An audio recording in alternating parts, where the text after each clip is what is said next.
Seorang pria, seorang prajurit yang terluka, berjalan menembus salju, tanpa tujuan, hanya rasa sakit. Seekor anjing, seekor K9 yang sudah pensiun, setia tanpa alasan, tiba-tiba menggonggong ke arah badai seolah ada sesuatu yang memanggilnya. Dan kemudian dia, seorang gadis kecil dengan mantel merah compang-camping, tanpa alas kaki menangis, lengannya melingkar erat di boneka beruang seolah itu adalah hal terakhir yang mencintainya. Dia mendongak dan berbisik, apakah dia orangnya, orang yang ayah bilang akan kembali. Mereka dilupakan oleh semua orang kecuali takdir. Jika kamu mendengar suaranya di salju, apakah kamu akan melewatinya atau akankah kamu berlutut dan berkata, "Aku di sini, kamu aman?" Sekarang, sebelum kita mulai, beritahu aku, dari mana saja kamu menonton malam ini? Tulis kota atau negaramu di kolom komentar, karena terkadang, bahkan melintasi bermil-mil salju dan keheningan, kita menemukan satu sama lain. Briar, Glen, Crestmont Utara. Musim dingin berlarut-larut seperti luka yang terlupakan dan salju turun dengan tenang, tebal, tak berujung, menutupi segalanya kecuali apa yang menolak untuk dibungkam. Jack Ryland duduk membungkuk di kursi berlengan tuanya, bahunya kaku, di bawah sweater hijau tentara yang pudar, kepalanya bersandar di tinjunya saat badai di luar berbisik seperti kenangan yang jauh. Dia tidak bergerak selama lebih dari 1 jam. Kompor kayu kecil di dekatnya mendesis dan berderak, memancarkan cahaya yang berubah-ubah ke seluruh dinding kabin yang sederhana. Tetapi bahkan kehangatannya pun tidak dapat mencapai embun beku di tulang Jack. Napasnya dangkal, nyaris tidak terdengar. Kaki kirinya berkedut, rasa sakit hantu dari luka yang sudah lama sembuh. Pikirannya tidak ada di sini, jarang sekali. Di usia 45 tahun, Jack tampak lebih tua dari seharusnya. Tahun-tahun dalam pertempuran telah membentuk tubuhnya menjadi sesuatu yang kurus dan keras, tetapi kesedihan telah menghancurkannya. Rahang perseginya dibayangi oleh janggut yang mulai beruban dan kerutan yang dalam telah terbentuk di bawah mata biru baja, mata yang dulunya memindai gurun untuk mencari ancaman sekarang menatap melewati dinding ke hal-hal yang tak terlihat. PTSD telah mengubahnya. Malam adalah yang terburuk. Dia tidak bisa tidur, namun dia takut memejamkan mata. Saat itulah kecelakaan itu kembali, ketika S di jalan merenggut istri dan putrinya dan meninggalkannya hanya dengan keheningan dan seekor anjing yang menolak untuk meninggalkannya. Sampai sekarang, dia berkedip. Kabin itu sunyi, terlalu sunyi. Dia bergerak, memindai lantai, ambang pintu, sudut-sudut yang teduh. "Ranger," panggilnya. Tidak ada.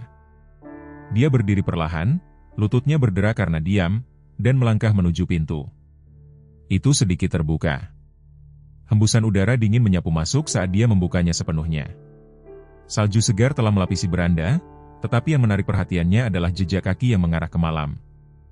Mereka tajam, segar. Ranger hilang. Dia tidak lari atau panik. Jack hanya berdiri di sana sejenak, satu tangan bertumpu pada kusen pintu, mendengarkan. Perutnya menegang, bukan karena takut tetapi sesuatu yang lebih dalam, pengakuan. Ranger bukan hanya seekor anjing. Dia terlatih, disiplin, hampir sangat jeli. Seekor gembala Jerman berumur 5 tahun dengan tubuh berotot, bulu hitam dan coklat, dan mata yang mengerti lebih dari yang seharusnya. Jack telah menyelamatkannya setelah unitnya memensiunkannya lebih awal. Terlalu reaktif, kata mereka, terlalu protektif, tetapi malam ini Ranger pergi sendiri. Jack mengambil mantel dan senternya dan melangkah ke salju tanpa berpikir. Dinginnya menerpanya seperti tamparan. Salju turun dalam lapisan tebal, setiap butiran memantulkan sorotannya seperti pecahan kaca. Dia mengikuti jejak itu setiap langkah, meninju bubuk setinggi tulang keringnya. Tidak ada suara lain yang ada selain angin dan derit di bawah sepatunya. Dia bergumam keras saat dia bergerak, "Apa yang kamu lihat, nak?" Briar Glen tertidur di belakangnya. Jalanan tertutup, mobil-mobil terkubur dalam cahaya putih lampu jalan yang berkedip-kedip melalui jendela yang berkabut. Dunia tampak tak tersentuh, tetapi Jack tahu lebih baik. Tidak ada yang tetap tak tersentuh.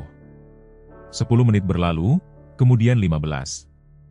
Dia akan memanggil lagi ketika dia mendengarnya, gonggongan, tajam, mendesak, tidak jauh. Jack berbelok di sudut dan berhenti. Di sana, dekat persimpangan Ridgeway dan Hollow Lane, di bawah lampu jalan yang bengkok, berdiri Ranger. Tubuh anjing itu tegang, ekornya diam, telinganya ke depan, berdiri menjaga sesuatu, tidak seseorang.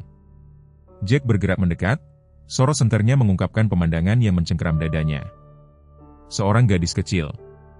Dia tidak mungkin lebih dari 5 tahun. Dia duduk merosot di dasar bangku beku, lengan kecil melingkar erat di sekitar boneka beruang, bulunya abu-abu dan basah kuyup dengan lumpur salju. Mantel merahnya robek dan terlalu tipis untuk cuaca dingin. Kaki telanjangnya, merah muda dan gemetar di salju, rambut pirang menempel dalam kusut berantakan di pipinya. Dan wajahnya, ya Tuhan, wajahnya berlumuran kotoran, bibirnya pecah-pecah dan berdarah, matanya berkaca-kaca dan lebar.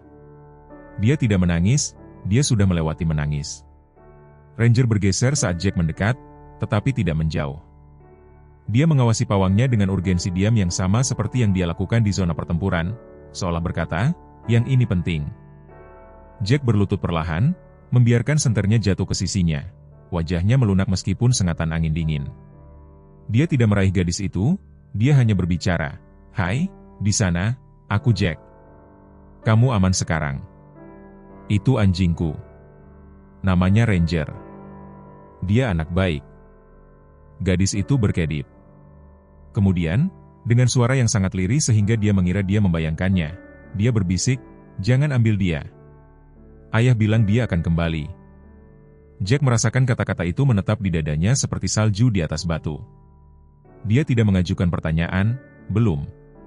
Sebaliknya, dia melepas mantelnya dan dengan lembut melingkarkannya di bahu kecilnya. Dia tidak menolak, tetapi dia juga tidak melepaskan beruang itu. Tangannya kaku, ujung jarinya biru. "Kita akan pulang," katanya lembut. Ranger melangkah mendekat, menyentuh sisi Jack seolah untuk menenangkannya. Mereka bertiga berdiri di sana sejenak di bawah cahaya yang rusak, sebuah segitiga keheningan di tengah badai. Kemudian Jack mengangkat gadis itu ke dalam pelukannya. Dia hampir tidak memiliki berat badan. Dan Ranger, selalu berjalan sedikit di depan, selalu mendengarkan, mulai memimpin mereka kembali melalui salju, satu langkah diam demi satu langkah diam. Salju hanya bertambah lebat pada saat Jack mencapai kabinnya, jalan sekarang hampir tidak terlihat di bawah lapisan putih baru. Napasnya keluar dalam awan rendah saat dia menggendong gadis kecil itu di lengannya. Ranger mengikuti di sisinya. Charlie tidak mengucapkan sepatah kata pun sejak saat dia berbisik di jalan. Kepalanya bersandar di bahunya, satu tangan kecil masih menggenggam erat boneka beruang yang lembab, yang lainnya memutar ke dalam kain mantel Jack. Dia tidak melihat wajahnya sekalipun. Dia tidak perlu. Matanya tetap terpaku pada anjing itu. Di dalam kabin, Jack menendang pintu hingga tertutup dengan sepatunya dan berlutut di dekat kompor, menyesuaikan api dengan satu tangan sambil menggendong gadis itu dengan tangan yang lain. Dia meraih selimut wol tebal dari rak dan membungkusnya di sekelilingnya, masih hangat dari pembakaran kompor sebelumnya. Kabin itu sederhana, ruang tamu kecil dengan dinding kayu yang sudah tua, tempat tidur sempit di sudut dan meja tua yang berantakan dengan peta yang dilipat, perlengkapan anjing, dan cangkir kopi kosong yang berserakan. Jack meletakkannya dengan lembut di atas selimut yang dilipat di dekat perapian. Dia tidak tersentak, dia tidak berbicara. Dia hanya meringkuk seperti anak kecil yang bersembunyi dari dunia yang tidak pernah repot-repot mengetuk. Ranger duduk di sampingnya dan menekan tubuhnya dengan ringan ke tubuhnya. Itu akhirnya membuatnya bergerak. Dia melingkarkan lengannya di leher anjing itu dan menyembunyikan wajahnya di bulunya. Jack menyaksikan dalam diam, mulutnya terbuka seolah ingin berbicara, lalu menutup lagi. Sebaliknya, dia mengambil sepotong kayu bakar tambahan untuk api dan memberi makan api. Barulah setelah dia menuangkan secangkir air hangat dan meletakkannya di dekatnya, gadis itu akhirnya berbicara lagi, nyaris tidak lebih dari bisikan. "Charlie," katanya. Jack berkedip. "Apakah itu namamu?" Dia mengangguk sekali, wajahnya masih tersembunyi di bulu. "Oke, Charlie." Dia duduk di seberangnya di lantai, kakinya terentang perlahan untuk meredakan kekakuan di persendiannya. "Aku Jack, ini tempatku. Tidak ada yang bisa mengganggu kita di sini." Charlie tidak menjawab, tetapi dia bergeser sedikit sehingga bahunya menyentuh Ranger. Anjing itu tidak bergerak. Matanya tetap terpaku pada Jack, seperti jembatan sunyi di antara keduanya. Jack menggosok pelipisnya. Dia tidak berbicara dengan seorang anak selama bertahun-tahun, tidak sejak putrinya sendiri, Clara. Dia seusia itu, 5 tahun, ketika mobil tergelincir dari jalan yang membeku. Istrinya Mara yang mengemudi. Jack berada ribuan mil jauhnya, jauh di suatu gurun, memegang senapan dan membaca berita di tablet yang retak. Dia tidak sempat pulang. Rasa bersalah itu hidup di dalam dirinya sejak saat itu. Mungkin itu sebabnya momen ini terasa seperti perhitungan. Dia berdiri dan pindah ke meja sudut, mengambil telepon rumah tua, memutar nomor kantor serif setempat. Seorang wanita menjawab suaranya. Lelah, mungkin menjelang akhir shiftnya. Departemen Serif Briar Glen. Ini Linda. Hei, Linda, ini Jack Ryland. Aku menemukan seorang anak. Ada keheningan di ujung sana. Seorang anak? Ya, sekitar 5 tahun, sendirian di Ridgeway, mantel robek, tanpa sepatu. Dia bilang namanya Charlie. Dia membeku. Anjingku menuntunku padanya. Ya Tuhan, gumam Linda. Jack, kita sudah menutup setengah jalan. Sheriff Weller dan tim pencari tidak akan bisa menghubungimu malam ini. Kamu punya listrik? Ya, api menyala. Baiklah, kamu jaga dia tetap aman. Aku akan memberitahu dinas sosial. Kami akan mengirim seseorang segera setelah cuaca cerah. Jack menutup telepon dan kembali ke gadis itu. Dia tidak bergerak. Kamu akan tinggal di sini malam ini, katanya lebih kepada anjing daripada kepadanya. Besok kita akan mendapatkan bantuan nyata. Dia menyiapkan semangkuk air untuk Ranger dan menawarkan Charlie sepotong roti dan beberapa potong apel. Dia menatap makanan itu, lalu perlahan, ragu-ragu, mengambil satu potong apel dan mengunyahnya tanpa melihat ke atas. Jack menghela napas lega. Malam semakin dalam.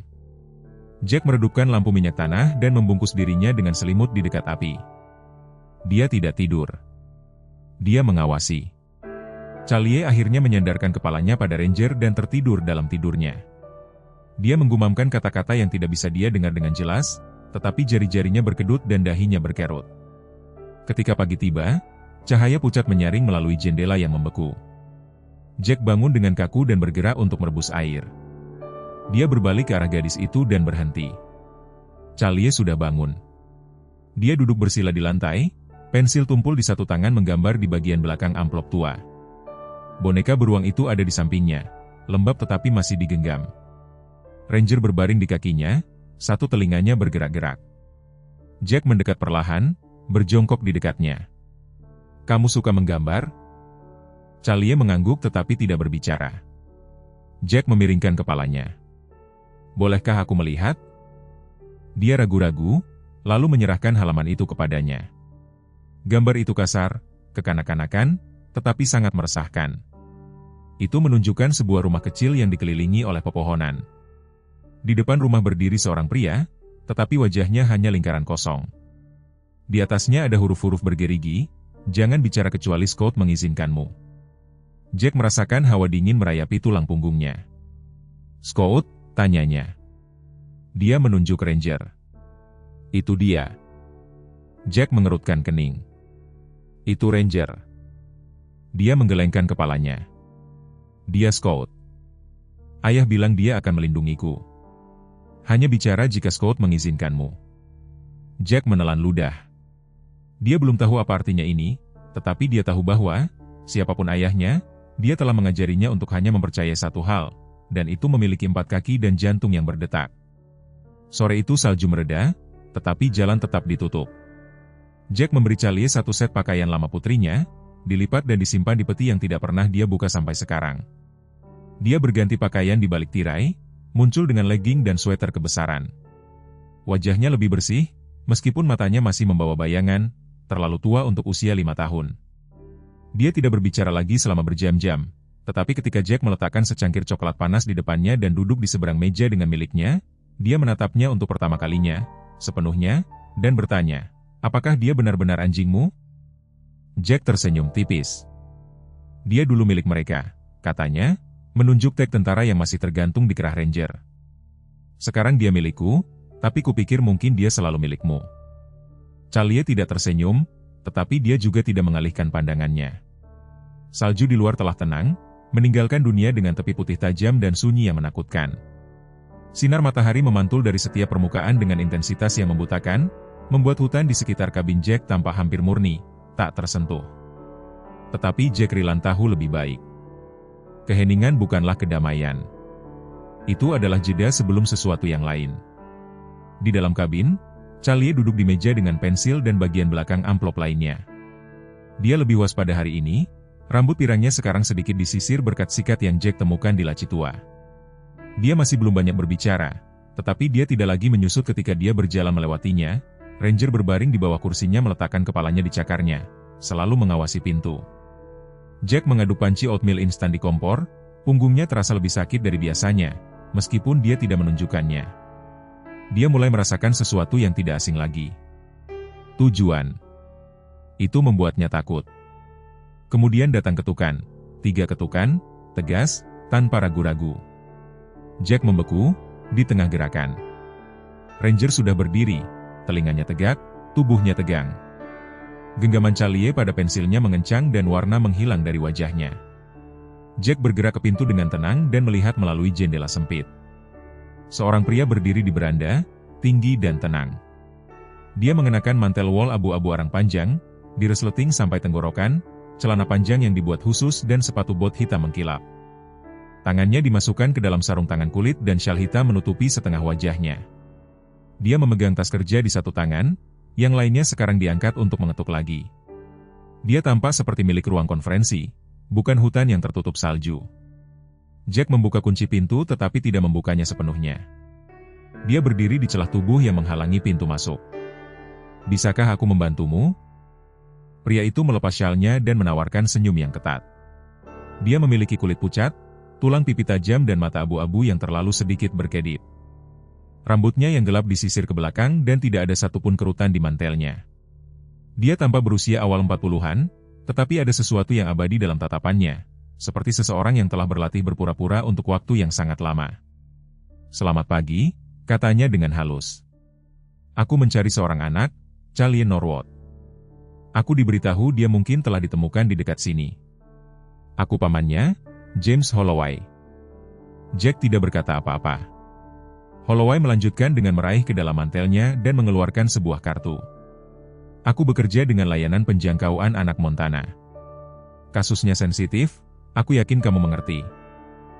Jack mengambil kartu itu tetapi tidak melihat ke bawah. "Kamu punya ID?" Senyum Holloway mengencang. "Sayangnya aku bergegas ke sini dalam waktu singkat, jalanan kasar dan aku tidak membawa kredensialku. Tapi aku jamin Sheriff Weller tahu siapa aku. Mungkin kamu bisa meneleponnya." Di belakang Jack, geraman mulai, rendah di dada Ranger. Anjing itu melangkah di samping pawangnya, bahunya tegak, giginya sedikit menyeringai. Itu bukan peringatan, itu adalah janji. Charlie muncul di belakang Ranger, wajah kecilnya pucat, suaranya pecah. "Itu dia," bisiknya. "Itu orang yang mengambil ibu." Waktu membeku. Tangan Jack jatuh ke arah kelelawar, bersandar di dinding. Suaranya datar, baja. "Kamu harus pergi." Holloway mengangkat tangannya perlahan. "Tuan Rilan, aku mengerti kekhawatiranmu, tetapi kamu mencampuri pengambilan hak asuh ilegal." "Kamu berbohong," kata Jack, memotongnya. "Dan anjing ini di sini tidak menggeram kecuali dia mencium sesuatu yang sangat salah." Wajah Holloway berkedut hanya sesaat. Kemudian dia mengangguk sedikit, meraih ke dalam mantelnya lagi dan menyelipkan kartu nama kedua ke kusen pintu. "Aku mengerti, tetapi ketahuilah ini, jika kamu menghalangi penyelidikan yang melibatkan anak hilang, akan ada konsekuensinya." Jack membanting pintu. Charlie mulai gemetar. Jack berlutut di sampingnya, melingkarkan satu lengan di bahunya, saat Ranger memposisikan dirinya di antara mereka dan pintu. "Tidak apa-apa," bisik Jack. "Dia pergi, dia tidak akan melewati kita." Charlie menatapnya, matanya dipenuhi dengan sesuatu yang lebih tua dari rasa takut. "Dia punya lencana. Ibu menyuruhku untuk tidak pergi." Dia berkata, "Tunggu Scout." Kemudian dia berteriak dan dia memasukkannya ke dalam mobil. Dia tidak kembali. Rahang Jack menegang. Dia tidak bertanya lebih banyak. Sebaliknya, dia mengambil kartu yang ditinggalkan pria itu. Kertas itu tebal, mengkilap, tampak resmi, tetapi nama agensi, Layanan Penjangkauan Anak Montana, bukanlah yang dia kenali. Dia mengeluarkan laptop berdebu, menyalakannya perlahan dan terhubung ke hotspot satelit cadangannya. Itu lemah, tetapi cukup. Pencarian cepat tidak mengungkapkan apapun. Tidak ada situs web, tidak ada registri kontak, tidak ada agensi seperti itu yang ada. Dia mengangkat telepon kabin dan memutar nomor. Kali ini panggilan langsung ke Nora Emis, seorang wanita yang belum pernah diajak bicara selama lebih dari 2 tahun. Nora telah menjadi agen lapangan dengan FBI ketika Mara, istri Jack, masih hidup. Mereka telah bekerja pada gugus tugas perdagangan multinegara bagian yang sama. Dia tajam, dengan ingatan seperti pisau dan suara yang bisa memerintah sebuah ruangan. Tinggi dan ramping, dengan kulit berwarna zaitun dan garis-garis perak di kepang hitam panjangnya. Nora adalah seseorang yang dipercaya Mara. Dia menjawab setelah 2 dering, suaranya cepat. Jack tidak membuang waktu. Seorang pria muncul mengklaim sebagai perwakilan kesejahteraan anak. Katanya namanya James Holloway. Charlie mengidentifikasinya sebagai pria yang menculik ibunya. Memberiku kartu. Layanan penjangkauan anak Montana. Bisakah kamu menjalankannya? Dia mendengar mengetik, beri aku 5 menit. Tetap di dalam. Jangan biarkan orang lain masuk. 5 menit kemudian telepon berdering. Itu palsu, kata Nora, agensi itu tidak ada. James Holloway adalah alias yang terkait dengan seorang pria bernama Caleb Dorney, mantan kontraktor intelijen. Menghilang dari jaringan 4 tahun lalu. Aktivitas terakhir yang diketahui terkait dengan penculikan anak untuk skema penempatan terlarang, tidak ada hukuman, sangat hati-hati. Suara Jack turun. Charlie berkata dia mengambil ibunya. Kalau begitu kita berurusan dengan lebih dari sekadar perdagangan, kata Nora. Jaga punggungmu, Jack. Dia tidak bekerja sendirian. Jack menutup telepon. Di luar, angin bertiup lagi, melemparkan salju lepas ke dalam pusaran. Dia berdiri di jendela, tangan bersedekap, mengawasi hutan dengan mata menyipit. Di sudut, Charlie telah kembali ke gambarnya. Dia mencoret-coret dengan lebih kuat sekarang, seperti setiap goresan pensilnya mencoba untuk menghapus sesuatu yang gelap. Ranger berbaring di kakinya, matanya terkunci di pintu. Apapun yang akan datang selanjutnya, Jack tidak akan membiarkannya terjadi dengan tenang. Matahari hampir tidak naik di atas garis pepohonan ketika Ranger mulai mondar-mandir. Jack memperhatikan pada awalnya, dengan cara yang halus, gerakan telinga, gemuruh rendah di tenggorokannya ketika hembusan angin bertiup terlalu cepat melalui pepohonan. Anjing itu gelisah, seperti ada sesuatu di udara yang telah berubah. Charlie, sekarang mengenakan pakaian lama putri Jack, duduk diam di meja menggambar lagi. Wajahnya sekarang berwarna, tetapi matanya tetap jauh, seolah sebagian dari dirinya masih hilang di malam itu. Di luar beranda, Jack menaikkan resleting mantelnya dan melirik Ranger. Kamu mencium sesuatu?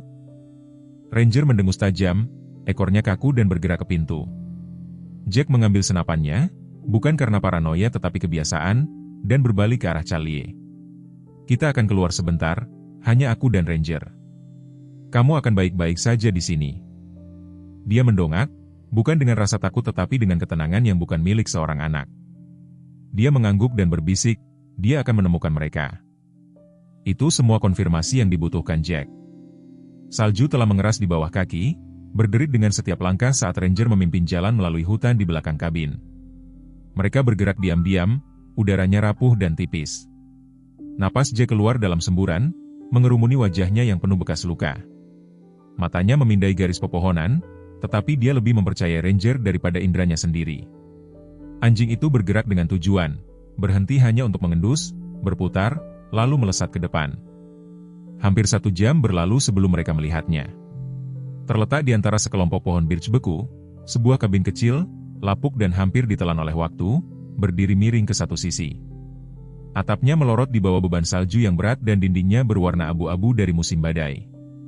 Jack mendekat perlahan, senapan diturunkan tetapi siap, mata menyipit pada jejak kaki samar yang mengarah ke sekeliling sisi. Ranger menggeram rendah. Jack mendorong pintu hingga terbuka. Di dalam, udara pengap dengan jamur dan busuk tua. Satu-satunya ranjang besi duduk di sudut, berkarat di sambungannya, selimut di atasnya setengah terbakar. Di tengah ruangan ada lemari baja, pintunya sedikit terbuka. Jack bergerak ke arahnya dan membukanya. Di dalamnya ada folder, lusinan folder usang, bernoda, beberapa hangus di tepinya. Masing-masing memiliki nama anak yang dicetak dengan tinta hitam tajam. Foto-foto dijepit ke banyak gadis, anak laki-laki, sebagian besar tidak lebih tua dari Charlie. Perut Jack merosot. Dipaku ke dinding belakang adalah peta yang robek, satu sudut terbakar. Lingkaran merah telah digambar di atas lokasi yang hanya diberi label situs 12. Garis-garis memancar keluar darinya seperti jaring laba-laba. Tidak ada kota, tidak ada label, hanya tanda. Ranger merintih pelan dan berjalan ke noda gelap di lantai dekat perapian. Jack mengikuti dan berjongkok. Kayunya tergores, beralur, seolah seseorang telah dibelenggu di sana. Dia menatap Ranger, suaranya rendah. Ini bukan hanya tempat persembunyian. Seseorang ditahan di sini. Jack mengeluarkan ponsel flip lamanya dan mengambil foto folder, peta, noda. Sinyal di sini tidak berguna, jadi dia memasukkan ponsel ke dalam sakunya dan berbalik ke arah pintu. Ayo pergi. Menjelang sore hari, angin bertiup lagi dan awan mulai menggulung tebal di atas Briar Glen. Jack mencapai kabin dan membanting pintu hingga tertutup di belakangnya. Charlie duduk di tempat yang sama, masih menggambar Ranger sekarang mengelilinginya seolah untuk memeriksa dia tidak dipindahkan. Jack mengunggah foto-foto dari ponselnya ke laptop terenkripsi, mengenkripsinya lebih lanjut dan mengirimkannya melalui saluran aman. Hanya satu orang yang masih hidup yang akan mengerti, Mara Quinn. Dia menelepon dalam waktu 1 jam. Suaranya rendah dan terputus-putus, seperti biasa. Jack, kamu belum mati? Itu kejutan. Senang mendengarmu juga, Mara. Dia selalu menjadi ujung tajam di setiap ruangan.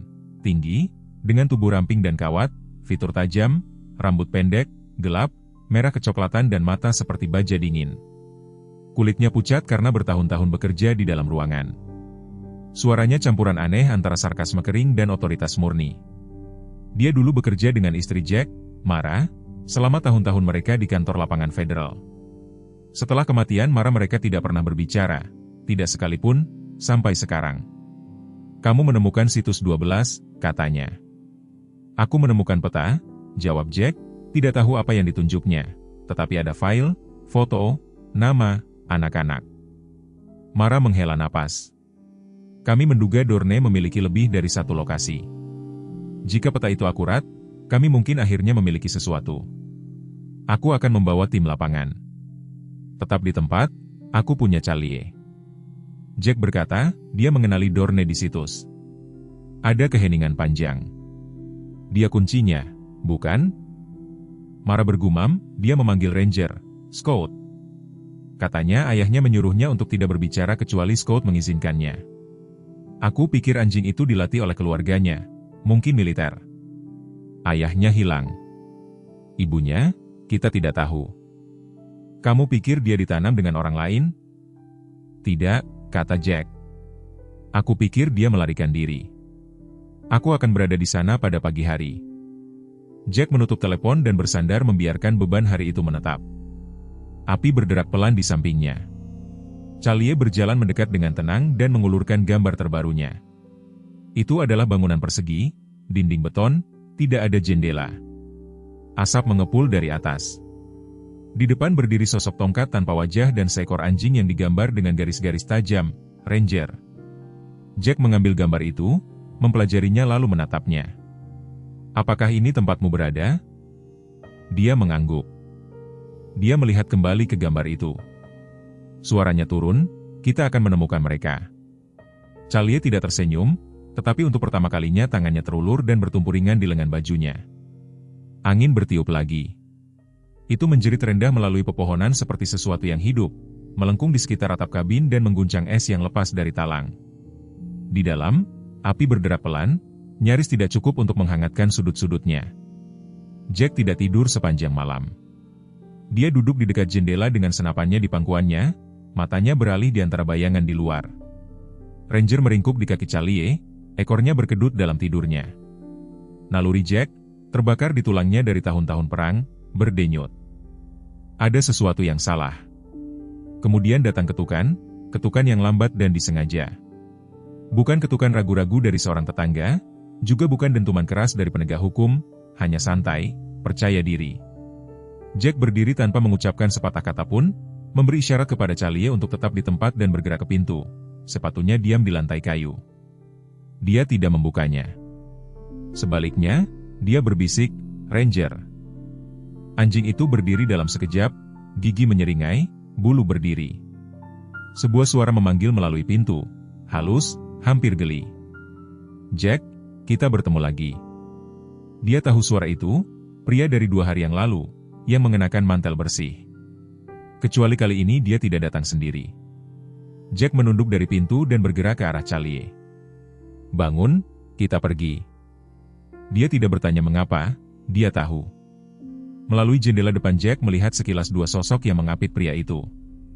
Yang satu bahunya lebar dan botak, sepatu botnya yang berat berderit di salju. Yang lainnya mengenakan mantel coklat panjang dan memiliki wajah sempit, kurus dan berkedut. Gerakan mereka tajam, militer, tetapi terlalu bersemangat. Dia meraih mantel Charlie, memasukkan gambar-gambarnya ke dalam ranselnya dan menggantungkannya di bahunya. Kemudian dia membuka pintu belakang, hanya untuk disambut dengan kilatan gerakan di pepohonan. Tembakan meletus, kayu pecah di sekitar kusen pintu saat Jack menyelam untuk melindungi Charlie. Ranger menerjang keluar dengan geraman, menghilang ke dalam badai. "Lari," bentak Jack. Mereka tidak menggunakan jalan setapak. Jack membawa mereka melalui jurang di belakang kabin menuruni lereng batu yang licin dengan es. Dia bergerak seperti ingatan otot. Pelatihan medan perang bertahun-tahun mengalir kembali.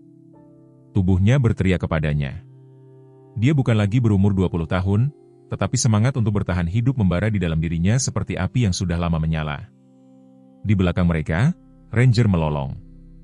Jack berbalik setelah Ranger mencengkeram lengan pria berwajah sempit itu, menyeretnya ke salju. Pria itu berteriak, meronta-ronta, tetapi Ranger tetap kokoh. Kemudian, tembakan terdengar.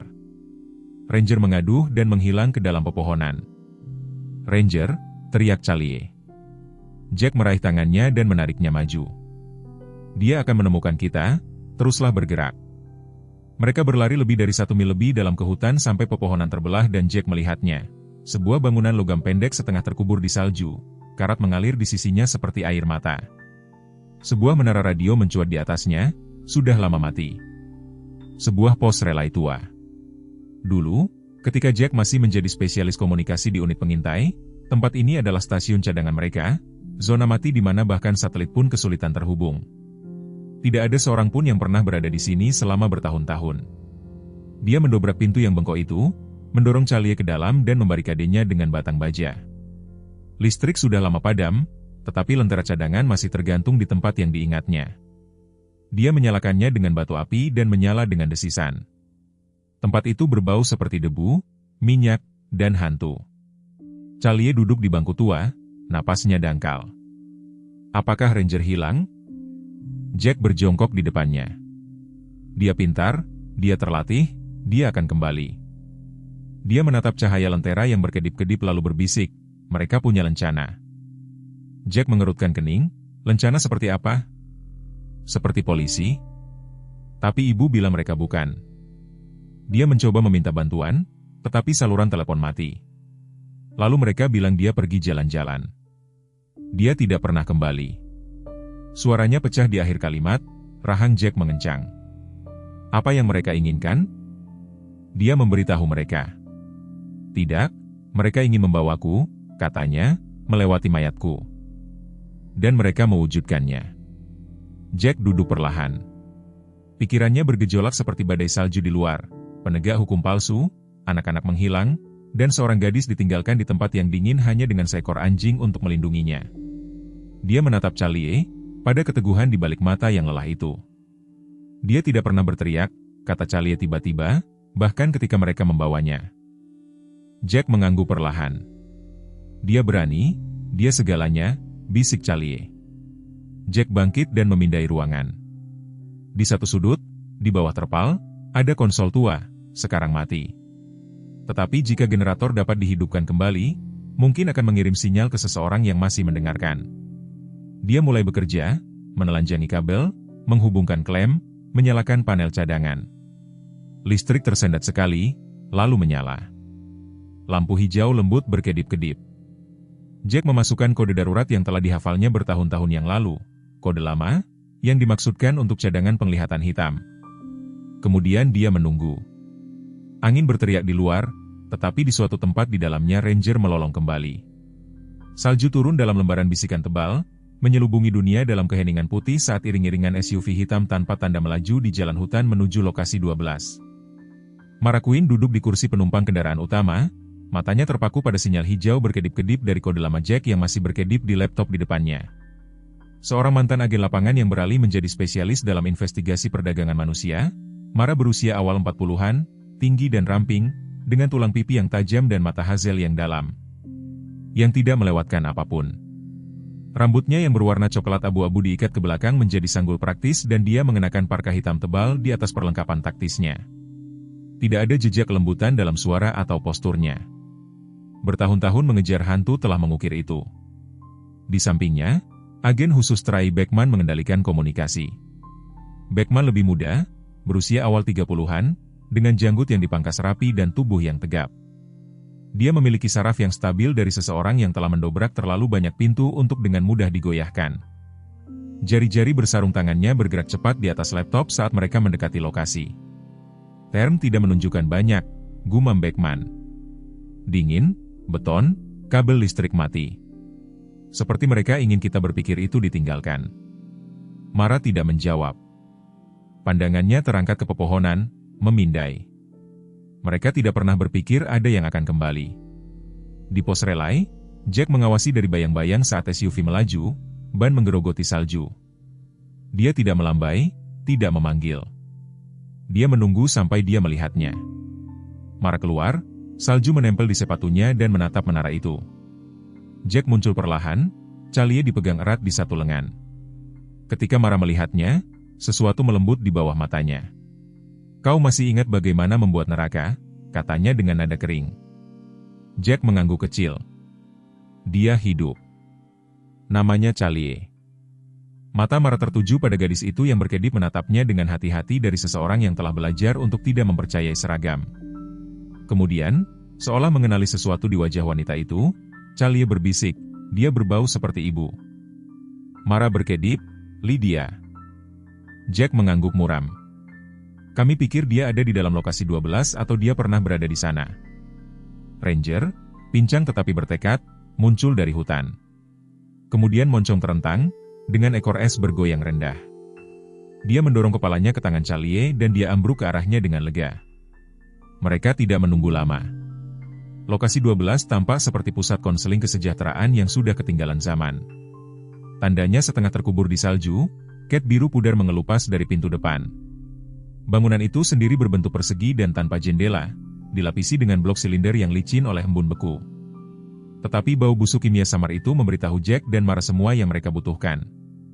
Di dalam ruangan ditata kursi plastik, papan klip, poster motivasi murahan tentang kesatuan keluarga, tetapi tidak ada panas, tidak ada dengungan mesin, tidak ada listrik. Ranger menggeram rendah di tenggorokannya.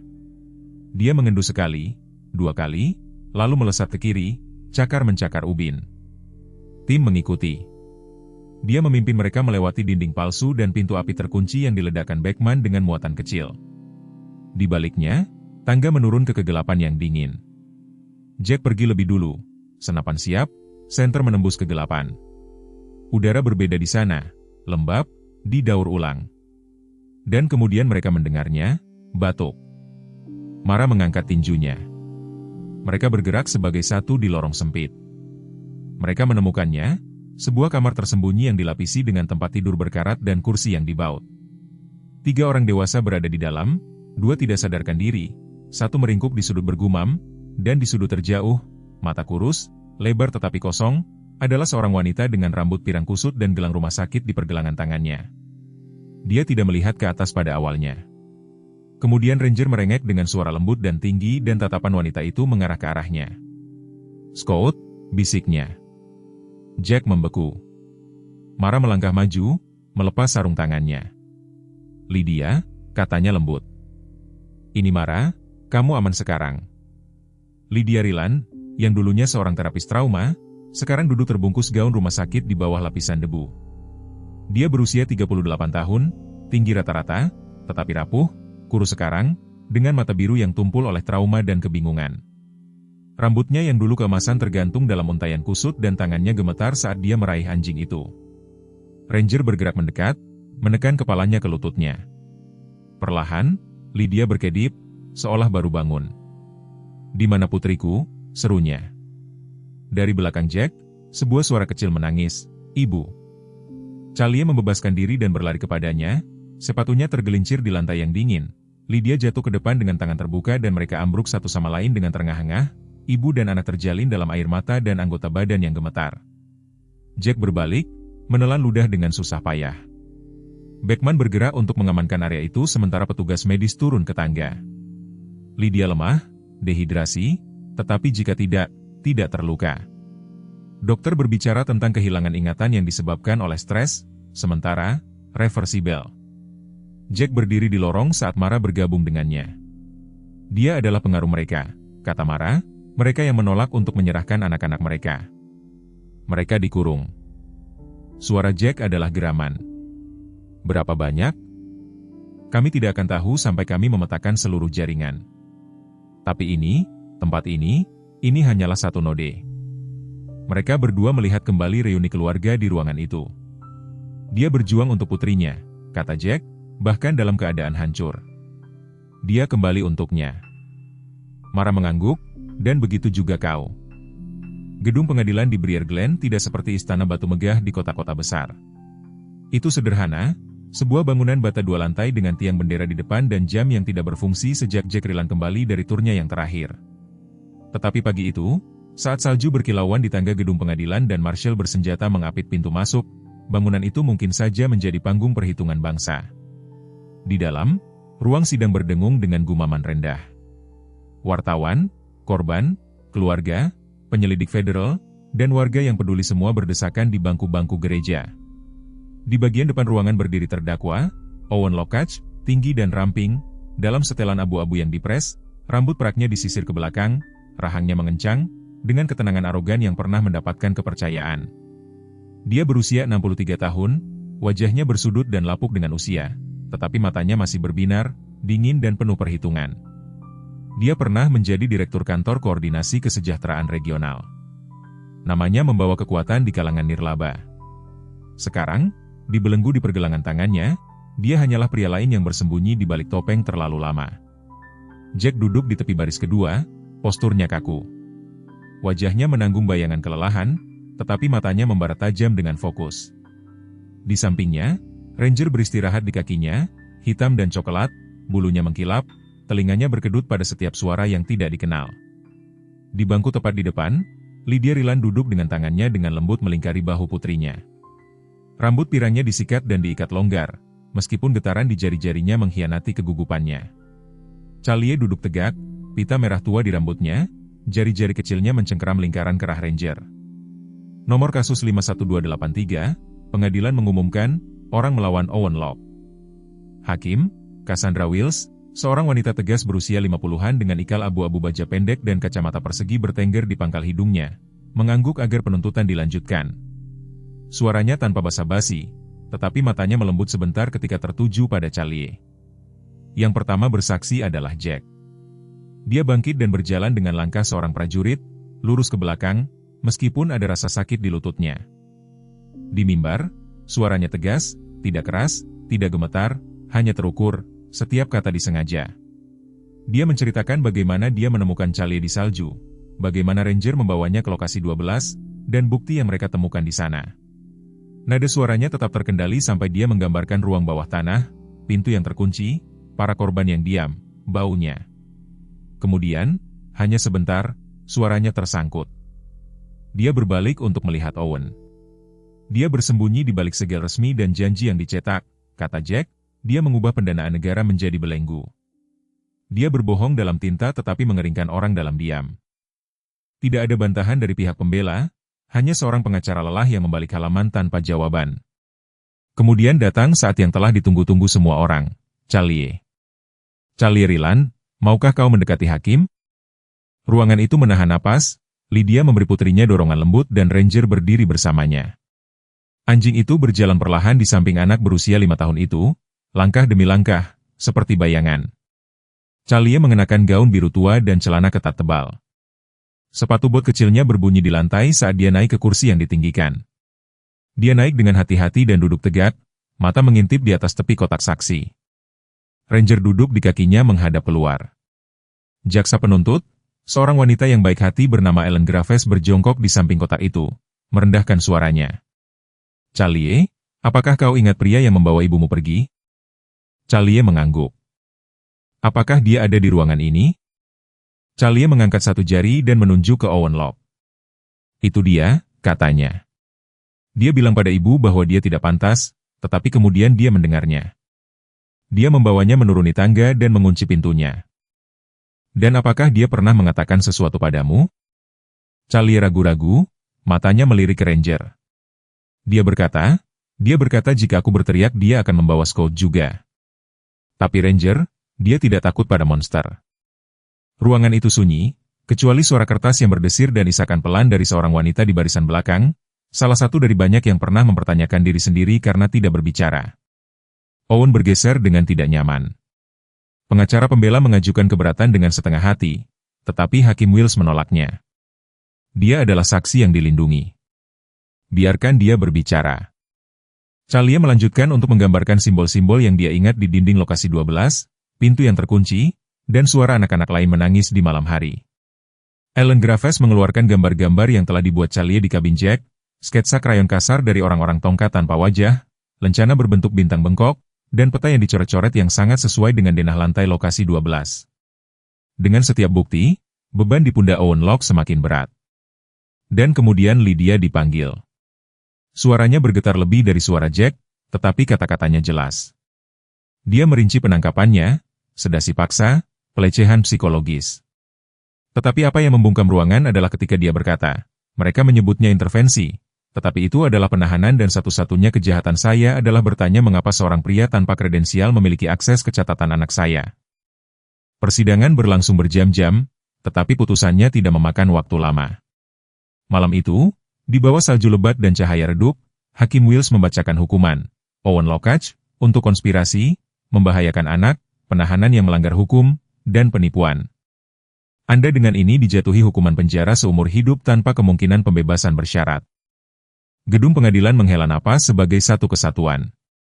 Di luar, pers melonjak, kamera berkelebat, suara berteriak, tetapi Jack, Charlie, Lydia, dan Ranger diam-diam keluar melalui pintu belakang. Mereka tidak membutuhkan kamera, mereka memiliki satu sama lain. Pada akhir Maret, salju yang pernah menyelimuti Briar Glen dalam keheningan mulai surut, memberi jalan bagi bilah hijau pertama yang pemalu dan langit yang tidak lagi terbebani oleh abu-abu.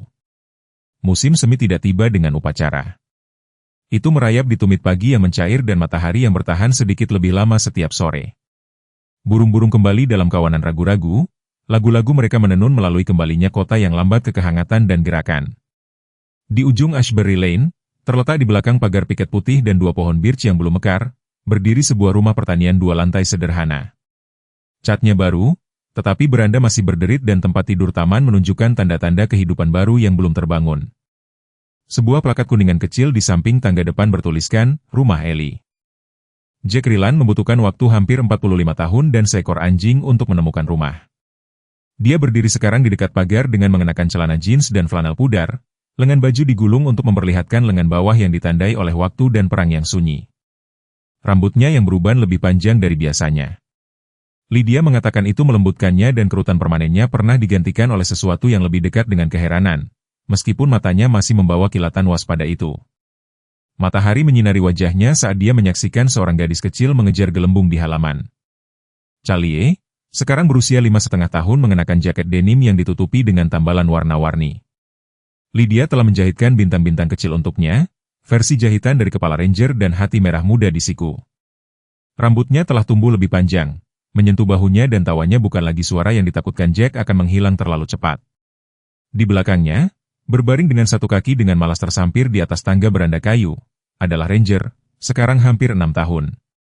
Mantel hitam dan coklatnya tebal dan mengkilap, telinganya berkedut pada setiap panggilan burung, tetapi matanya setengah tertutup, tenang. Tag merah berdentang pelan di kerahnya, diukir dengan huruf perak, penjaga Eliza. Di dalam rumah, Lydia Ryland bergerak di antara dapur dan ruang tamu, bersenandung pelan. Rambutnya telah mendapatkan kembali kilauannya, keemasan dan diikat ke belakang dengan syal bermotif. Tampilan menghantui yang pernah menutupi mata Hazelnya telah memudar, digantikan oleh ketenangan terfokus dari seseorang yang telah merebut kembali kendali atas ceritanya.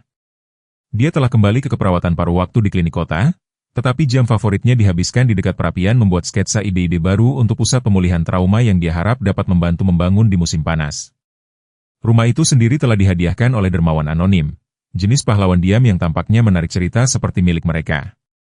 Jack, tentu saja, mencurigai Mara Queen ada hubungannya dengan itu.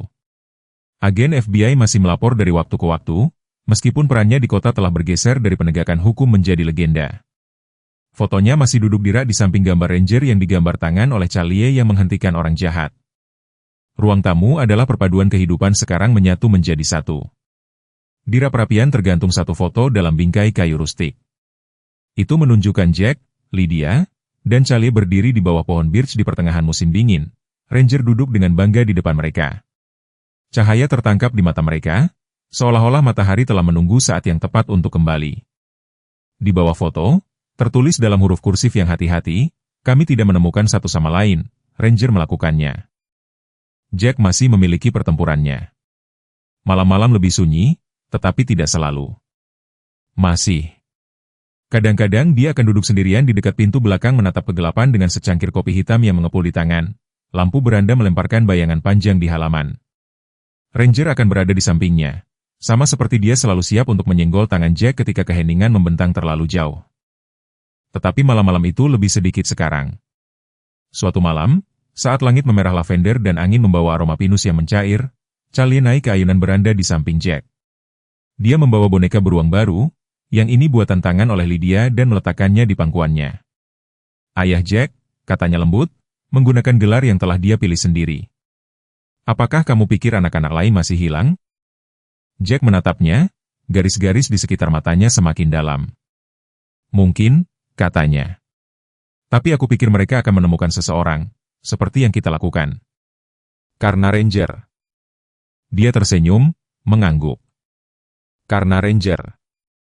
Keheningan jatuh di antara mereka, tetapi itu tidak kosong. Dari dalam, suara Lydia memanggil, makan malam. Jack berdiri meregang perlahan, lalu menawarkan tangannya. Charlie menerimanya tanpa ragu, melompat dari ayunan. Ranger berdiri juga, mengibaskan bulunya dengan mendengus dan mengikuti mereka menaiki tangga. Dia berhenti hanya sebentar, hidungnya miring ke angin, telinganya tegak.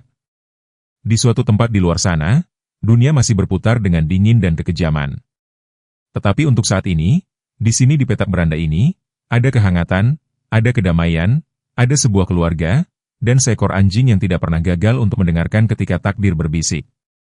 Beberapa cerita dimulai dengan keheningan, tetapi yang ini dimulai dengan gonggongan. Charlie hanyalah seorang anak kecil dalam gaun merah robek, menggigil di jalan yang membeku, berpegangan pada harapan yang telah dilupakan dunia. Tetapi Tuhan tidak, begitu pula Ranger. Mungkin itu takdir, mungkin itu iman, atau mungkin saja, Tuhan mengirim seorang gembala, bukan dengan tongkat tetapi dengan kaki dan gonggongan untuk menjaga domba-dombanya yang hilang. Di dunia yang sering terasa dingin dan kejam, kisah ini adalah pengingat, keajaiban tidak selalu datang dengan terompet. Kadang-kadang mereka datang terbungkus bulu dan berjalan di samping seorang pria yang patah hati yang tidak pernah berhenti mendengarkan. Jika kisah ini menyentuh hatimu, bagikan dengan seseorang yang masih percaya bahwa kebaikan berjalan di antara kita. Tinggalkan doa di komentar untuk semua anak yang masih menunggu untuk ditemukan. Dan jangan lupa untuk berlangganan untuk lebih banyak kisah nyata tentang harapan, penebusan, dan cinta yang hanya bisa ditulis oleh surga. Semoga Tuhan memberkati Anda dan menjaga Anda tetap hangat.